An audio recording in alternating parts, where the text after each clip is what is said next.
primarily work on fully online and some hybrid programs. QM asked us to bring back this research study. It was very exciting for me to go back in time. This is a study that I conducted with a colleague of mine, Lorna Kearns, Dr. Lorna Kearns, who has since retired. And the data is somewhat dated, but I understand that it's a frequently requested topic. So I'm happy to share this with a new audience. And this emerged from Lorna's dissertation research a few years back. So we did a similar presentation probably maybe 5 years ago now. So this is an opportunity to revisit this research. So part of our session today, we'll look at the transferability of Quality Matters professional development and how that can impact different instructional modalities. In many cases, we are teaching in face-to-face, online, and blended modalities or hybrid modalities, or we are supporting faculty as they teach in these modalities. We are going to talk about some changes that you observe in face-to-face, online, and blended teaching that emerges from participating in a Quality Matter workshop, and then think about and conceptualize next steps for research on QM impact. So I'll share some of my ideas and I'll be looking forward to hearing some of yours. And we will leave time at the end for questions, and then Irene has a wrap up for us. So moving right along, just to give you some background on this study, the goals of this research were to look at specific professional development workshops and their impact on pedagogy in face-to-face, blended, and online teaching modes. And then what types of pedagogical changes could be observed in instructors' face-to-face and blended and online teaching practices after taking a Quality Matters workshop, being exposed to the Quality Matters approach. So thinking about what we know and where this came from, this entire idea for this study, we know that developing an online course gives instructors an opportunity to reflect on their face-to-face teaching. In many situations, we are looking at hours and weeks and months of development time. And then participating in a faculty development program for online teaching can influence the assumptions about teaching. So some of the studies in the past 20 years have looked at this shift from face-to-face to online teaching, looking at competencies, faculty development needs, barriers and incentives to faculty participation in workshops, the changing faculty role from moving from the sage on the stage to the facilitator, to the guide on the side, the experience of teaching online, but there has been less research on the shift in the other direction. So this is where this study fits in.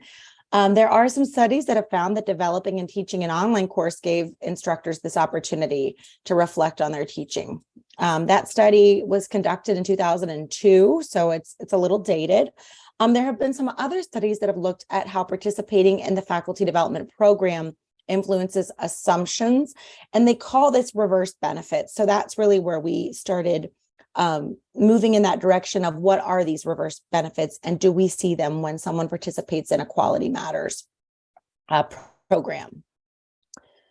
And then if we look back now to the Quality Matters CLOE 7 report, we have seen continued growth in the online learning sector for the past 14 years.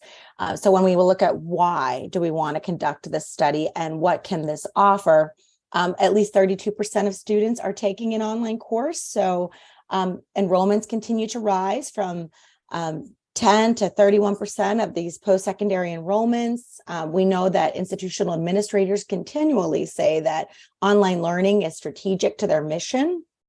And we know that faculty acceptance of online learning, the uptake has not been quite as steady as administrative uptake.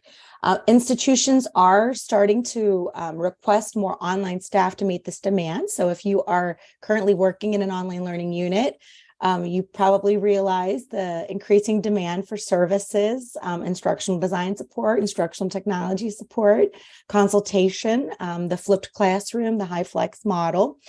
So this is very germane to this work. Now, looking at what did we do in this study, our methods. Again, we had two primary research questions. And we went about sending out a survey to over 22,000 people who had participated in a Quality Matters workshop within a 3-year time frame. So as I mentioned, this data comes from a few years back. So this was prior to 2015, the 3 years prior, those who had participated in a Quality Matters workshop.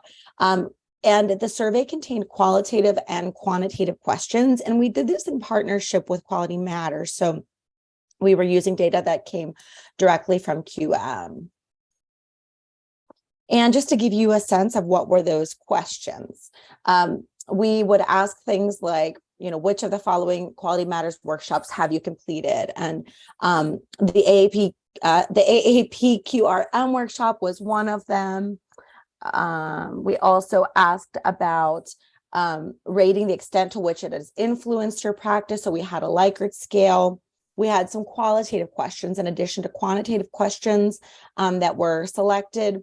You could identify the impacts that you've experienced from a list of impacts that were emerging from the literature, and then asking participants to provide a rich description of the examples and critical moments in their teaching where they realized that they had implemented a new strategy or a practice because they had participated in one of the Quality Matters trainings.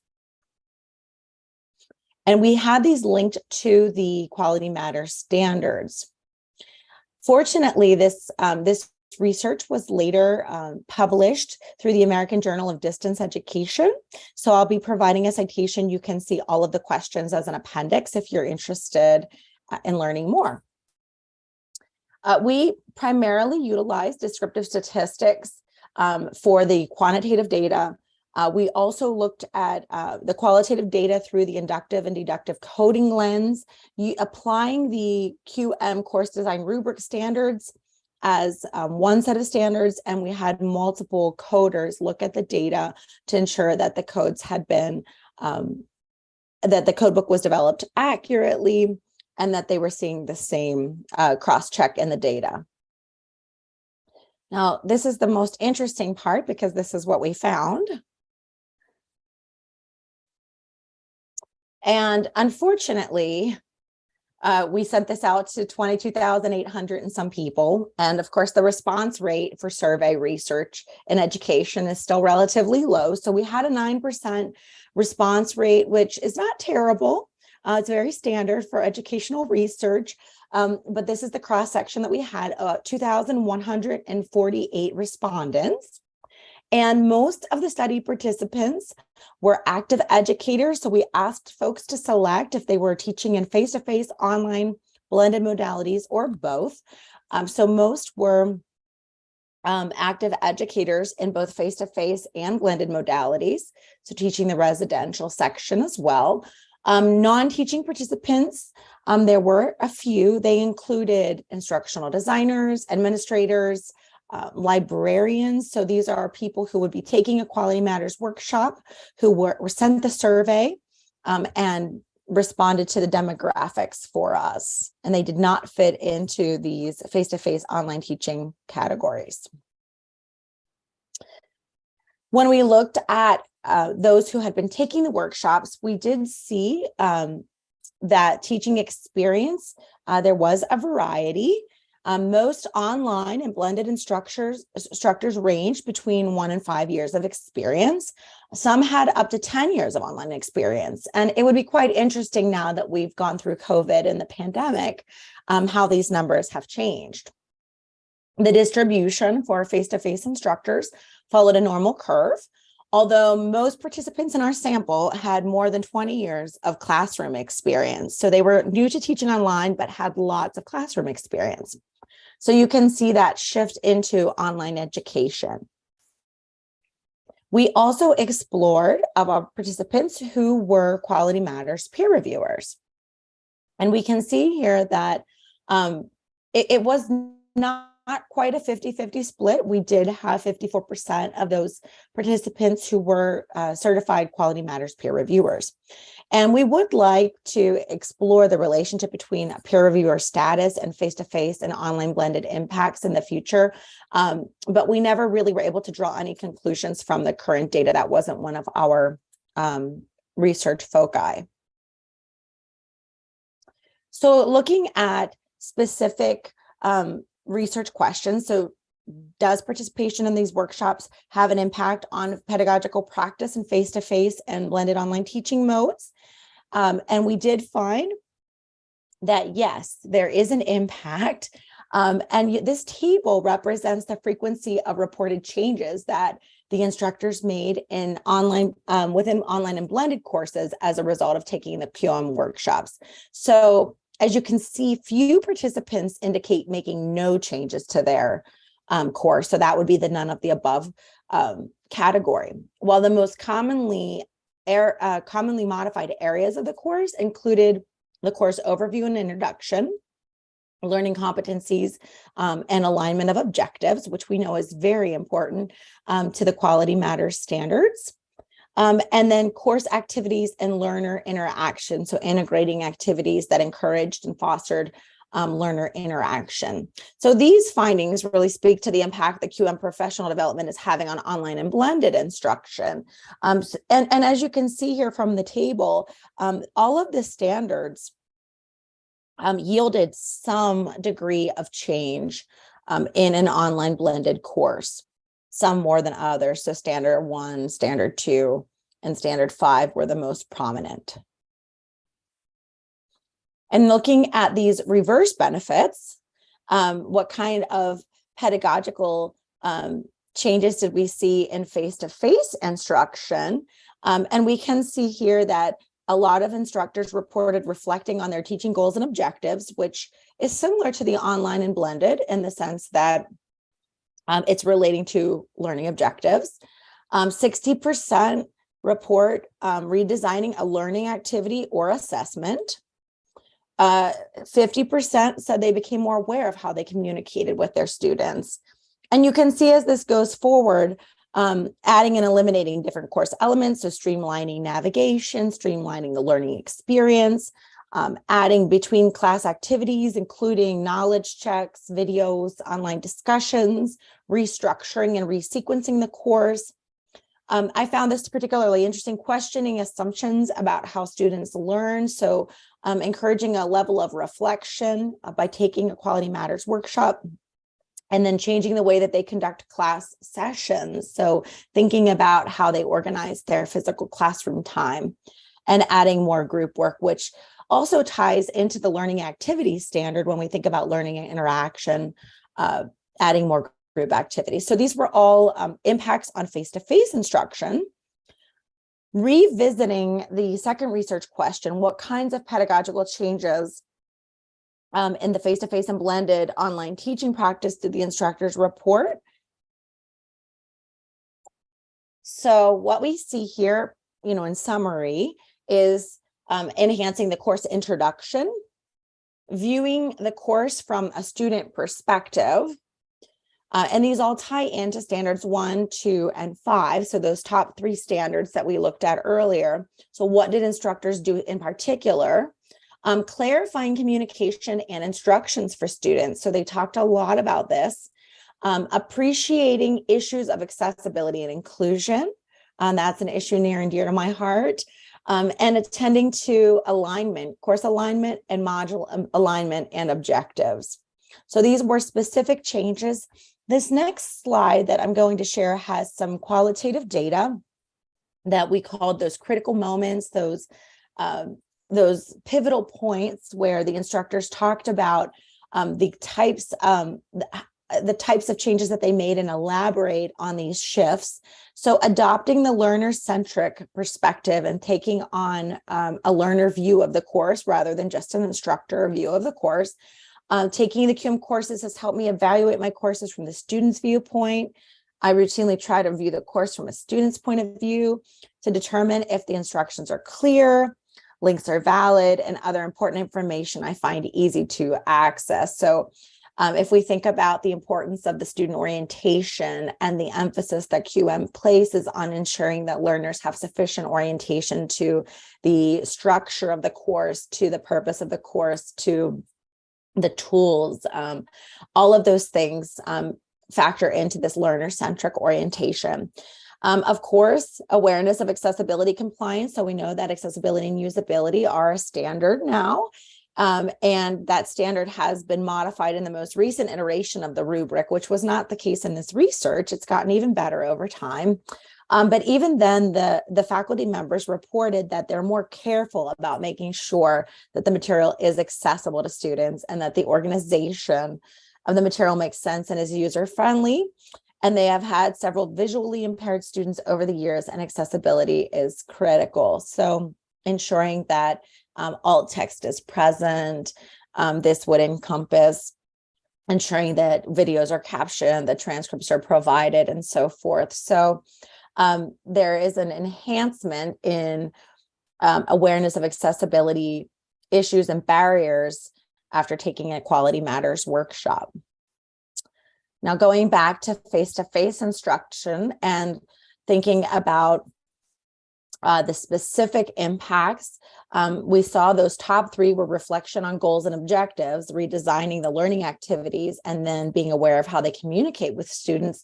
The instructors specified that they were paying more attention to alignment and sharing learning objectives with students, so being transparent.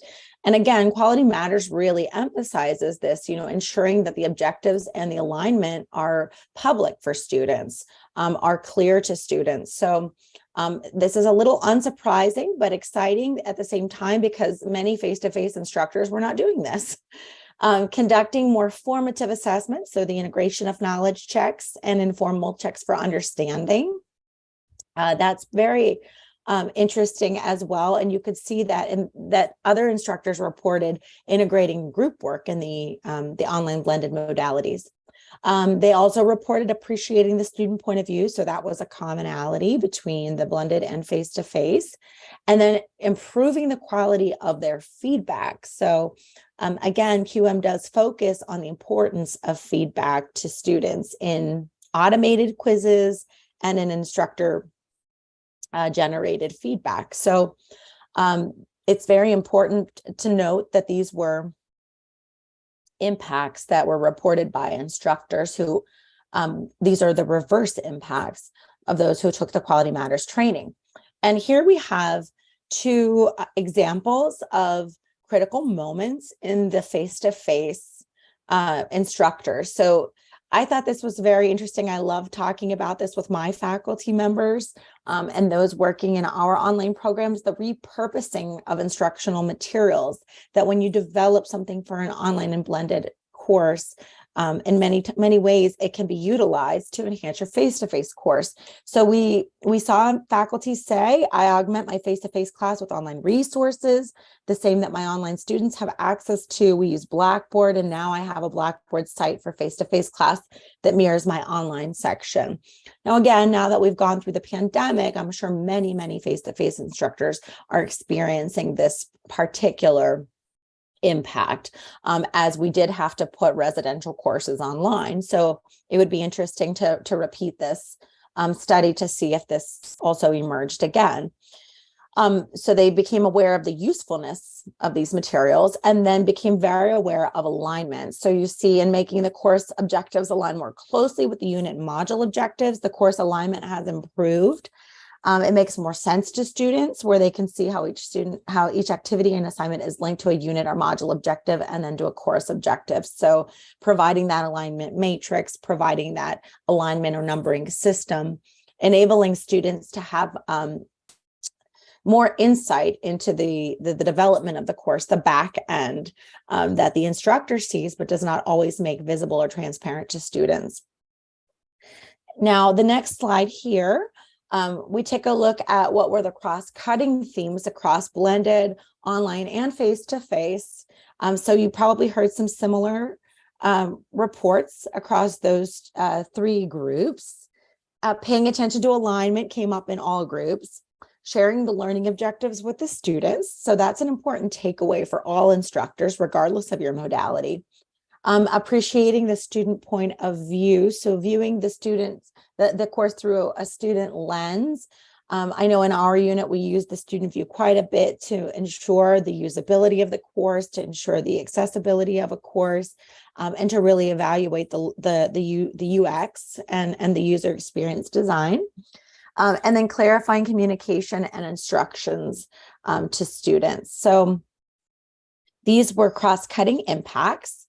And I just wanted to offer an opportunity, if you're able to place in chat, I had these 3 questions, thinking about your own experience and expertise in online learning, hybrid learning, or face-to-face learning. If you have seen any of these reverse benefits, and if you have, please share with us what those have been. Thinking about even furthering, not every institution is able to offer the QM workshop to their faculty. So what other faculty development opportunities do you see at your institution where we might be able to foster this phenomenon of reverse benefits? And then thinking about your own institution, how might we use this information to incentivize and promote faculty participation in a workshop that it was really designed to improve your online and hybrid teaching, but as we have found, can also improve your face-to-face teaching. So if you wouldn't mind, please place your responses in chat. I'd love to see what everyone has to say. I see Rachel Brooks. Hi, Rachel. I recognize your name.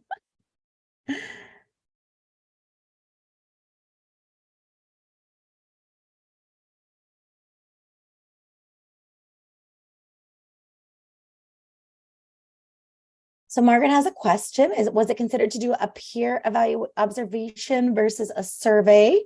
That is a fantastic idea for the future. The survey, because it went out to so many people, was actually the most convenient methodology, but the peer observation would be a very interesting qualitative piece to enact.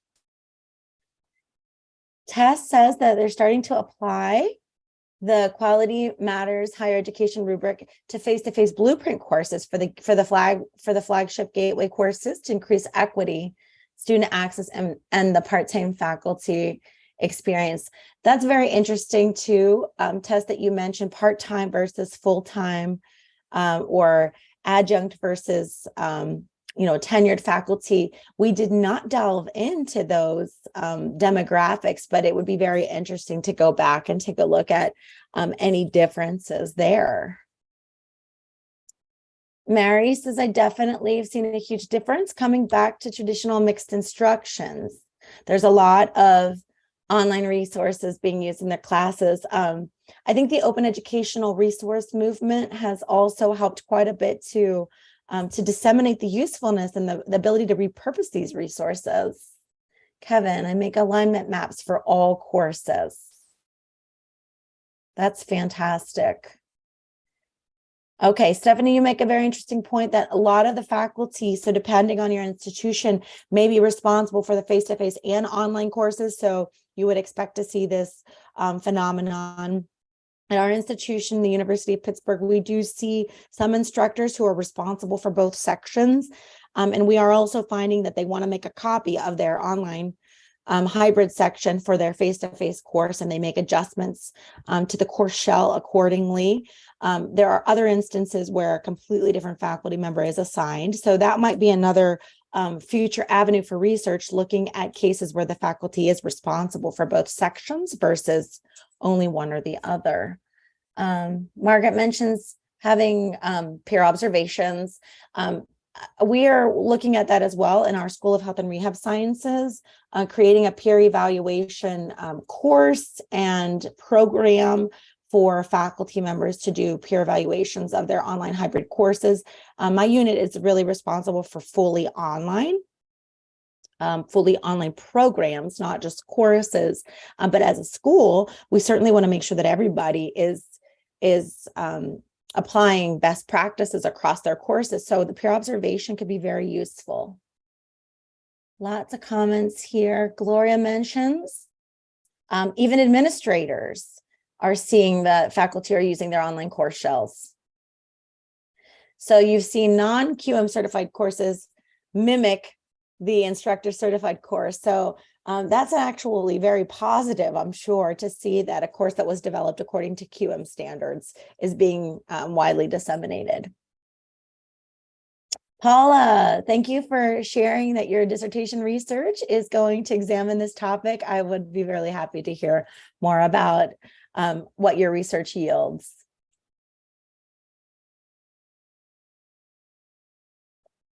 This is great. Thank you very much. This is really helpful to see everybody's comments here.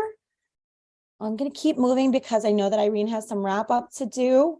What I'd like to talk to you more about is just ideas that I had for future studies. I am looking to replicate this study with sort of up-to-date QM data.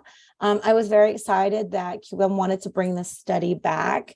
So that is on the horizon, a replication study.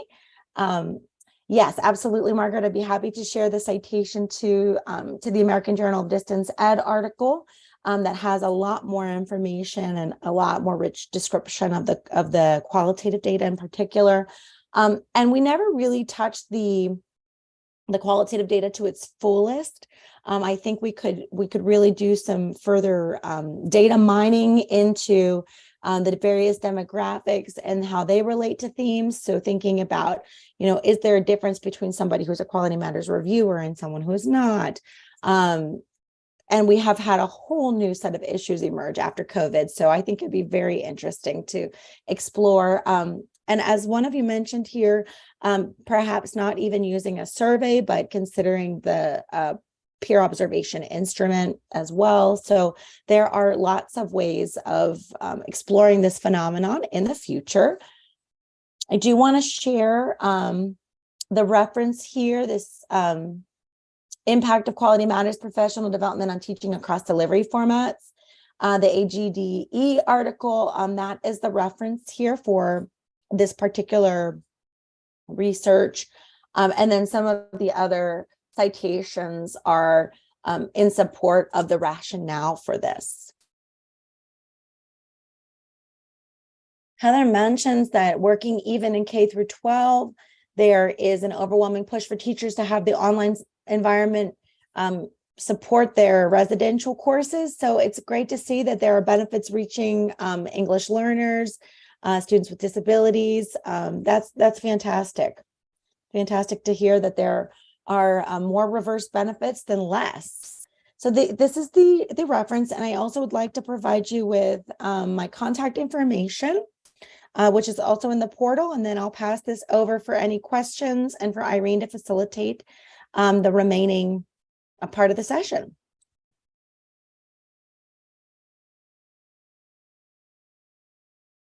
That was a great presentation. Thank you so much. And so we would like to encourage and ask participants to ask questions, share their thoughts.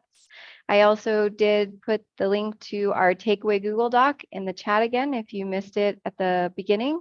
So we would like to hear from you. If you have any questions for Ray about her presentation, please feel free to either post them in the chat or unmute and take the mic.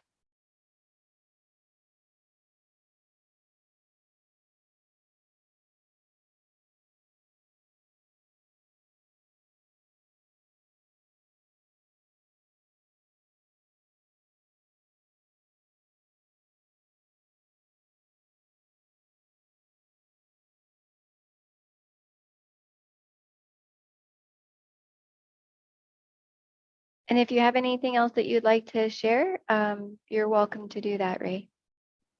I just wanted to remind everybody that we do have a top takeaway list in the Google Doc that Irene shared. So that will be part of the conclusion this afternoon with Dr. Simunich. So If you would be so kind to add a takeaway, that would be really appreciated. I'm happy to share the slides. They are in the portal. If you'd like to email me about anything, I'd be happy to respond. And I appreciate you taking time today, this first session, to spend with me. And please look forward to finding you on LinkedIn as well. Yes, Hi, Ray, I thank have a you, question everyone. for you. Oh, Sure.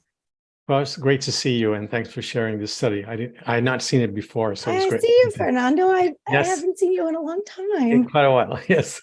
So one question, given that things have changed quite drastically since you did the study, if you were to do it, just start planning and repeating the study, what different questions would you ask this time? And what perhaps other methods you would consider in addition to the surveys? That's a fantastic question. I think that I would like to explore. Most faculty members at this point have taught online now that we've been through the pandemic. So that really would change the nature of the questions. I would almost want this to be more qualitative, to really explore the depth of impact and on different student groups. I would like to include even students from those courses, looking at their perspectives. And then again, a really interesting point that came up today is that not everybody is responsible for teaching face-to-face and residential sections. So I would like to do more comparisons to explore, is there a difference between someone who is, really focused fully online and hybrid to someone who is responsible for a residential course, and what kind of changes are they making? Are there differences in those changes? I don't know that I would go with the survey methodology again, since we only ended up with a little over 2,000 respondents. Sending it out to 22,000 people, I might even look at specific QM workshops in the impact of specific QM workshops. So really limiting that data pull down to taking the rubric course versus taking a course on facilitation, taking a course on accessibility. Like, are there different impacts? So I'm looking forward to bringing this back, especially now that instructors have more experience teaching online. And we might even get an opportunity to explore how those informal changes, like the trickle-down effect that some of you have mentioned, that someone who is a non-QM certified course has a course that's looking exactly like a QM certified course. So, what kind of trickle down and community of practice is forming at a grassroots level at different institutions? So how are folks being impacted who are not taking the workshop, but through contact with somebody who has taken the workshop? So I think there are lots of directions this could go in. And I'd be welcome to hear any of your ideas as well about questions you might want to ask. Yeah, and if there's someone in the audience who's looking at to join this research, so you can collaborate. Absolutely. Absolutely. Well, my collaborator was very happy to pass this on to me because she's retired, and she actually is one of the few who officially retired. So I would be happy to pick up the ball, and I've already reached out to Dr. Simonich about possibly next year would be a good year to start working on this, because the original data was coming from like a 2014, 2013 pool. So it would be the 10-year, it'd be time, to look at this a decade later. Okay.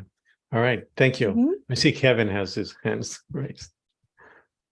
Hi, Ray. This is Kevin Kotz from CSU East Bay. So I'll be talking later this afternoon, and it's really interesting to see that your study, and I have to say I'm embarrassed that I did not read your study before I wrote my paper, so I should have done that. But some of the results are very similar in terms of the impact that quality assurance training has had on instructors in their teaching.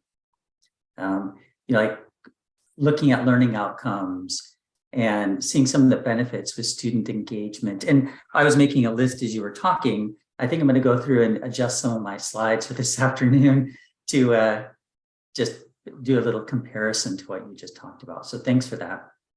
Sure. Well, I would be excited to come to your session as well. No pressure.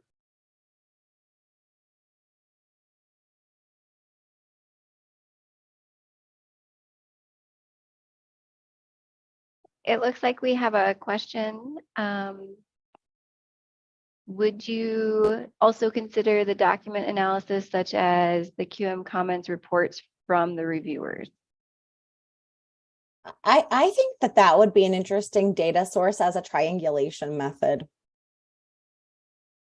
And really, this research was, I'm grateful that QM was willing to share their information, and those who had, like, they disseminated the survey for us on our behalf, which was wonderful. So we actually never had direct contact with the participants. So that would require more consent, more follow up with the faculty members, but I'm sure that there would at least be a subset of people who'd be willing to share those out.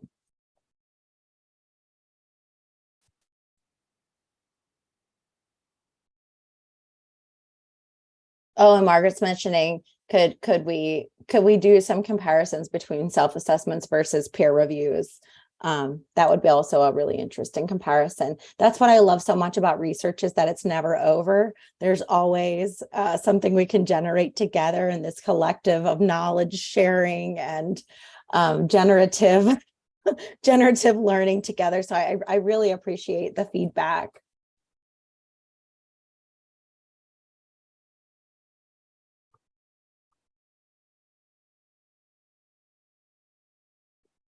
And we appreciate you putting your takeaways in the Google Doc. Those are filling up, which is very exciting. Thank you, guys.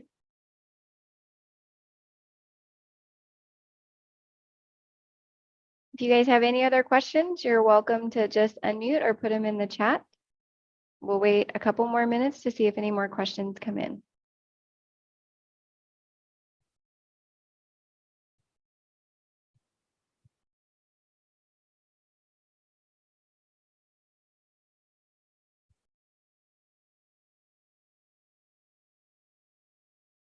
I hope everyone enjoys the rest of the sessions today, this afternoon, or this morning if you're on the West Coast.